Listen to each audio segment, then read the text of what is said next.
Marcos capítulo 14. E dali a 2 dias era a Páscoa, e a festa dos pães ázimos, e os principais dos sacerdotes e os escribas buscavam como prenderiam com dolo, e o matariam. Mas eles diziam, não na festa, para que porventura não se faça alvoroço entre o povo. E, estando ele em Betânia, assentado à mesa, em casa de Simão, o leproso, veio uma mulher, que trazia um vaso de alabastro, com unguento de nardo puro, de muito preço, e quebrando o vaso, lhe derramou sobre a cabeça. E alguns houve que em si mesmos se indignaram, e disseram, para que se fez este desperdício de unguento? Porque podia vender-se por mais de 300 dinheiros, e dá-lo aos pobres. E bramavam contra ela. Jesus, porém, disse, deixai-a, por que a molestais? Ela fez-me boa obra. Porque sempre tendes os pobres convosco, e podeis fazer-lhes bem, quando quiserdes, mas a mim nem sempre me tendes. Esta fez o que podia, antecipou-se a ungir o meu corpo para a sepultura. Em verdade vos digo que, em todas as partes do mundo onde este evangelho for pregado, também o que ela fez será contado para sua memória. E Judas Iscariotes, um dos 12, foi ter com os principais dos sacerdotes para lhe entregar. E eles, ouvindo, folgaram, e prometeram dar-lhe dinheiro, e buscava como entregaria em ocasião oportuna. E, no primeiro dia dos pães ázimos, quando sacrificavam a Páscoa, disseram-lhe os discípulos, aonde queres que vamos fazer os preparativos para comer a Páscoa? E enviou 2 dos seus discípulos, e disse-lhes, ide à cidade, e um homem, que leva um cântaro de água, vos encontrará, segui-o. E, onde quer que entrar, dizei ao senhor da casa, o mestre diz, onde está o aposento em que hei de comer a Páscoa com os meus discípulos? E ele vos mostrará um grande cenáculo mobilado e preparado, preparai-a ali. E, saindo os seus discípulos, foram à cidade, e acharam como lhes tinha dito, e prepararam a Páscoa. E, chegada a tarde, foi com os 12. E, quando estavam assentados a comer, disse Jesus, em verdade vos digo que um de vós, que comigo come, há de trair-me. E eles começaram a entristecer-se e a dizer-lhe um após outro, sou eu? E outro disse, sou eu? Mas ele, respondendo, disse-lhes, é um dos 12, que põe comigo a mão no prato. Na verdade o Filho do Homem vai, como dele está escrito, mas ai daquele homem por quem o Filho do Homem é traído. Bom seria para o tal homem não haver nascido. E, comendo eles, tomou Jesus pão e, abençoando, o partiu e deu-lhe, e disse, tomai, comei, isto é o meu corpo. E, tomando o cálice, e dando graças, deu-lhe, e todos beberam dele. E disse-lhes, isto é o meu sangue, o sangue do Novo Testamento, que por muitos é derramado. Em verdade vos digo que não beberei mais do fruto da vide, até aquele dia em que o beber, novo, no reino de Deus. E, tendo cantado o hino, saíram para o Monte das Oliveiras. E disse-lhes Jesus, todos vós esta noite vos escandalizareis em mim, porque está escrito, ferirei o pastor, e as ovelhas se dispersarão. Mas, depois que eu houver ressuscitado, irei adiante de vós para Galiléia. E disse-lhe Pedro, ainda que todos se escandalizem, nunca, porém, eu. E disse-lhe Jesus, em verdade te digo que hoje, nesta noite, antes que o galo cante 2 vezes, 3 vezes me negarás. Mas ele disse com mais veemência, ainda que me seja necessário morrer contigo, de modo nenhum te negarei. E da mesma maneira diziam todos também. E foram a um lugar chamado Getsêmani, e disse aos seus discípulos, assentai-vos aqui, enquanto eu oro. E tomou consigo a Pedro, e a Tiago, e a João, e começou a ter pavor, e a angustiar-se. E disse-lhes, a minha alma está profundamente triste até a morte, ficai aqui, e vigiai. E, tendo ido um pouco mais adiante, prostrou-se em terra, e orou para que, se fosse possível, passasse dele aquela hora.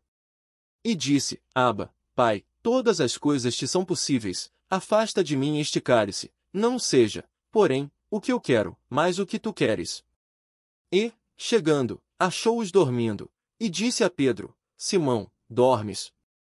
Não podes vigiar 1 hora? Vigiai e orai, para que não entreis em tentação, o espírito, na verdade, está pronto, mas a carne é fraca. E foi outra vez e orou, dizendo as mesmas palavras. E, voltando, achou-os outra vez dormindo, porque os seus olhos estavam pesados, e não sabiam o que responder-lhe. E voltou terceira vez, e disse-lhes: Dormi agora, e descansai. Basta, é chegada a hora. Eis que o Filho do Homem vai ser entregue nas mãos dos pecadores. Levantai-vos, vamos, eis que está perto o que me trai. E logo, falando ele ainda, veio Judas, que era um dos 12, da parte dos principais dos sacerdotes, e dos escribas e dos anciãos, e com ele uma grande multidão com espadas e varapaus. Ora, o que o traía, tinha-lhes dado um sinal, dizendo: Aquele que eu beijar, esse é, prendei-o, e levai-o com segurança. E, logo que chegou, aproximou-se dele, e disse-lhe: Rabi, Rabi. E beijou-o. E lançaram-lhe as mãos, e o prenderam. E um dos que ali estavam presentes, puxando da espada, feriu o servo do sumo sacerdote, e cortou-lhe uma orelha. E, respondendo Jesus, disse-lhes: Saístes com espadas e varapaus a prender-me, como a um salteador. Todos os dias estava convosco ensinando no templo, e não me prendestes, mas isto é para que as Escrituras se cumpram. Então, deixando, todos fugiram. E um certo jovem o seguia, envolto em um lençol sobre o corpo nu. E lançaram-lhe a mão. Mas ele, largando o lençol, fugiu nu. E levaram Jesus ao sumo sacerdote, e ajuntaram-se todos os principais dos sacerdotes, e os anciãos e os escribas. E Pedro seguiu de longe até dentro do pátio do sumo sacerdote, e estava sentado com os servidores, aquentando-se ao lume.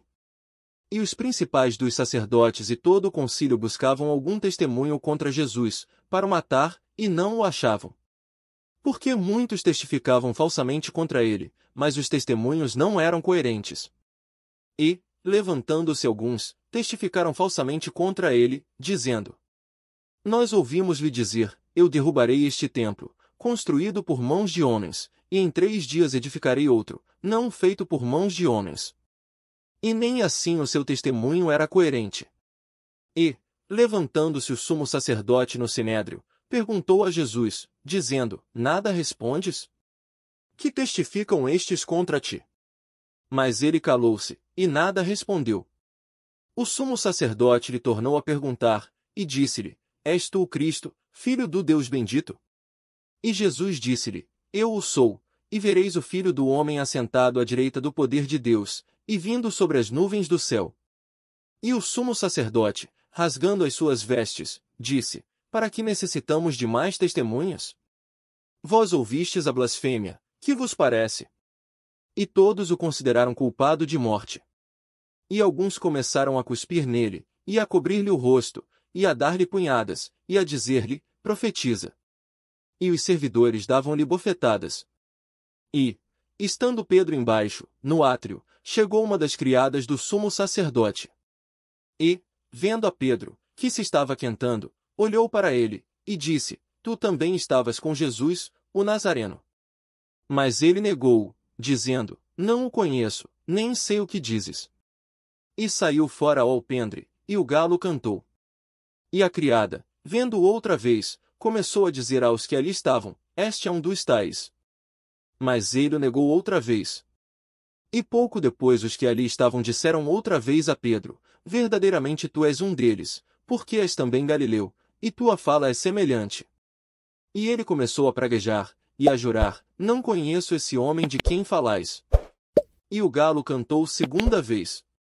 E Pedro lembrou-se da palavra que Jesus lhe tinha dito: Antes que o galo cante 2 vezes, 3 vezes me negarás. E, retirando-se dali, chorou.